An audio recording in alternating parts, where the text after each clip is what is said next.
Hello, I'm DerTebbers. Welcome to Biskra in Algeria and our Yonkers Ju-87 Stuka, the famous or infamous dive bomber.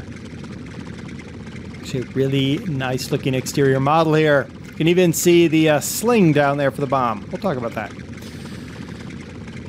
The Yonkers Ju-87 or Stuka from, and I'm going to totally screw this up, so I apologize now,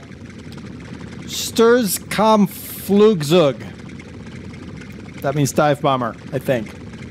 Or I'm mispronouncing it. It means fish. I don't know. It was a two-man dive bomber and ground attack aircraft. Yes. It is indeed one of those. It was designed by Herman Pullman. The Stuka first flew in 1935. It's about to fly now.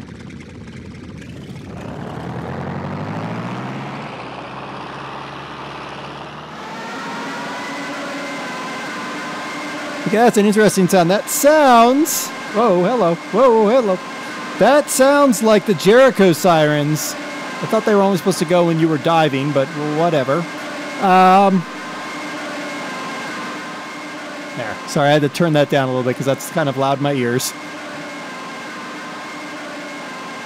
First made its combat debut in '36 as part of the Luftwaffe's Condor Legion during the Spanish Civil War. I don't know what Civil War I was going to say, but it wasn't going to be Spanish, and I don't know why. My brain is going, Murr. Now, the aircraft is easily recognizable by the inverted gull wing. Isn't that a nice inverted gull wing? And the fixed spatted undercarriage. Okay, upon the leading edge of its flared main gears, that's those red things there, were mounted the Jericho trumpets, those wailing sirens, which I think is what that noise was. But it became the propaganda symbol of German air power in the Blitzkrieg victories of 39 to 42. There's absolutely nothing in Algeria, apparently. Well, at least we chose the desert camo scheme, so we blend in nicely. The Stuka's design, I'm going to turn it back up a little bit. The Stuka's design included several innovative features. This includes automatic pull-up dive brakes under both wings to ensure that the aircraft recovered from its attack dive even if the pilot blacked out from the high acceleration. That is so German right there. It's like, oh, they could black out. Well, let's put an automatic system in to prevent that. Okay. Now, although it's sturdy, it's accurate, very effective against ground targets, Ju-87, like many dive bombers of the war, is extremely vulnerable to fighter attack. Its flaws became extremely apparent during the Battle of Britain, where poor maneuverability, lack of both speed and defensive armament meant the Stuka required heavy fighter escort to operate effectively. I'm sure there are plenty of RAF pilots who just love to see a Stuka hanging out with no fighters. It was like, ooh, easy prey. However, its potency as a ground attack aircraft became valuable to German forces in the Balkans campaign, the African Mediterranean theaters, early stages of the Eastern Front when Soviet fighter resistance was disorganized and short supply. It was a very effective weapon.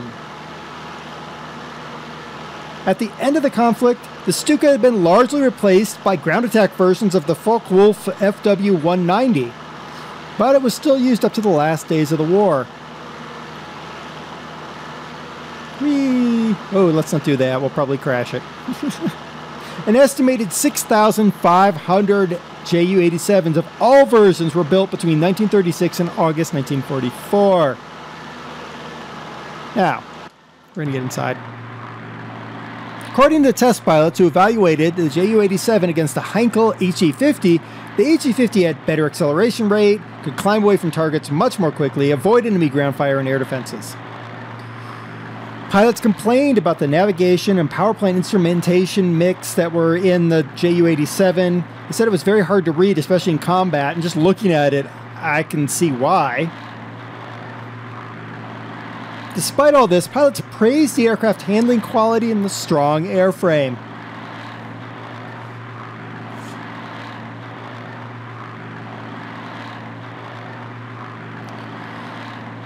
Now, performance in diving attack was enhanced by the introduction of dive brakes under each wing.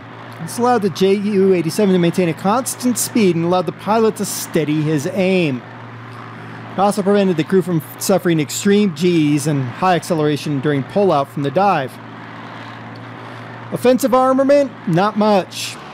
Let's get back outside really quick. There's two 7.92 millimeter or 0.312 inch MG-17 machine guns fitted on each wing. You can see them sort of there, right where the gull starts to go up. And the rear gunner radio operator had one 7.92 millimeter machine gun for defensive purposes. That's it. Now, the engine and propeller had automatic controls, and an auto trimmer made the aircraft extremely tail heavy as the pilot rolled over into his dive. Now, he would line up. We're not actually going to do the dive because I am not nearly high enough to do that. Oh my goodness, we're going to crash. Woo! See those dive angle markers right there? Now, it's kind of sad because bits of the aircraft are passing through it, but you would line up on those. That's kind of sad, isn't it? Yeah. Pilot would line up on those. This is one of the few dive bombers that could truly do a 90-degree dive. It could go straight down. Pilot would start at 4,600 meters. That's 15,100 feet. Located his target through the bomb site right there. See it? Look at it. I can look straight down. Oh, look, there's my target. I'm going to attack it. Okay. Pilot moved the dive lever, which I got no clue, to the rear, limiting the throw of his control column. So you couldn't do these accentuated moves. It would limit it up. The dive brakes were activated automatically. Pilot set the trim tabs, retarded his throttle, and closed the coolant flaps. The aircraft then rolled 180 degrees, automatically nosing the aircraft into a dive. Red tabs on the upper surface, which we don't have. I mean, I don't have that way for sure. The red tabs would pop up showing that your system was activated. Stuka dived at 60 to 90 degrees, holding a constant speed of between 500 to 600 kilometers an hour. That's 350 to 370 miles an hour with the dive brake deployment. This also increased the aim of the aircraft. When it was reasonably close to the target, a light on the contact altimeter came on, which I presume, let me get my mouse out here, which I presume would be right there. I would think that that would be your light right there. This is my brakes. Oh, no. That lets me switch that. What's this? Speed brake lever, yeah? This is starter switch. Generator switch. I'm betting that there's no like auto dive brakes on here. Yeah, it's engine. Yeah. Nope. Okay. Anyway, indicated that they'd hit release point, usually at the minimum height of 450 meters. That's 1,480 feet. So you've just dove nearly 14,000 feet straight down. Pilot released the bomb and initiated the automatic pull-out mechanism by depressing a knob on the control column, which is probably that one sitting right up in the middle there. The elongated U-clutch, which if I can get this thing to go underneath the aircraft, see that thing right there, a little U-clutch, would swing out so that the bomb would clear the propeller. Because remember, American dive bombers would dive sort of like this, right? So the bomb would release. Woo! The bomb would release and it would clear the prop. Here you're at 90 degrees. You're going straight down, so you needed to flick the bomb out to clear the propeller. Once it was released, the automatic sequence would kick in. And the, where's my runway now? Oh, there it is. The automatic sequence would kick in and the plane would sort itself out. And the pilot would eventually be able to regain control and resume normal flight, reopen his coolant flaps, all the things he needed to do to continue his flight. Extremely advanced in that respect. Now we're powered by one Yonkers Ju 211D liquid-cooled inverted V V12, 1,184 horsepower on tap. That's 883 kilowatts. The maximum speed at 13,410 feet, when we're not diving, of course, was 242 miles per hour. That's 390 kilometers an hour. You could go about 500 kilometers or 311 miles with a 500 kilogram bomb load. That's 1,100 pounds. And we could also carry 4 50 kilogram or 110 pound bombs, 2 under each wing. Let's see if we can make this flippy, turny, thingy, and land the plane.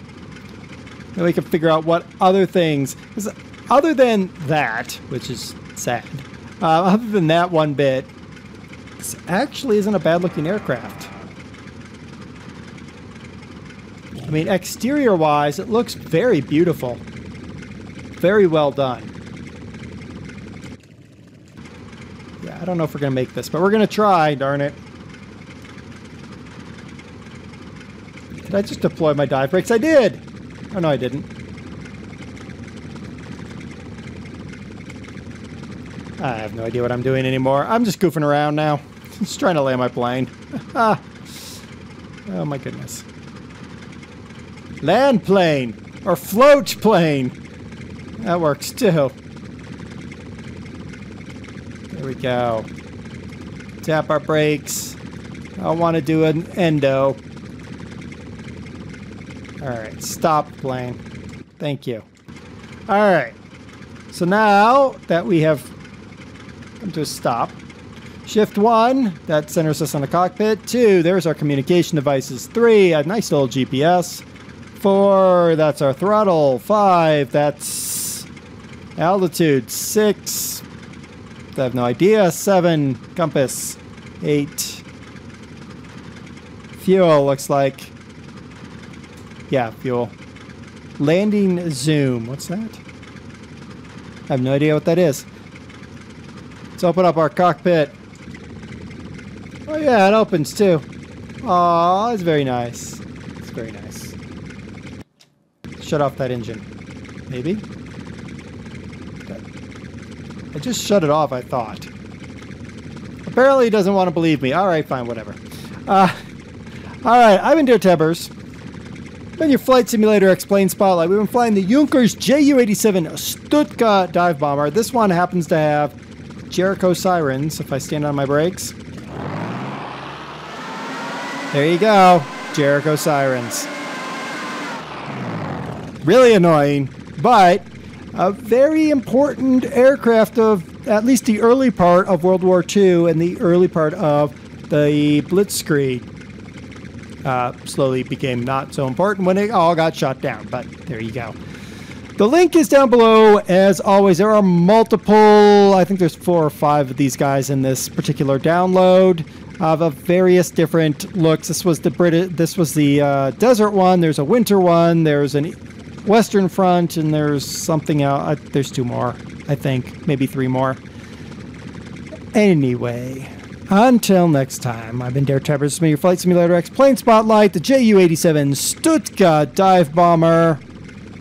Until next time, remember, 90-degree dives are really, really scary.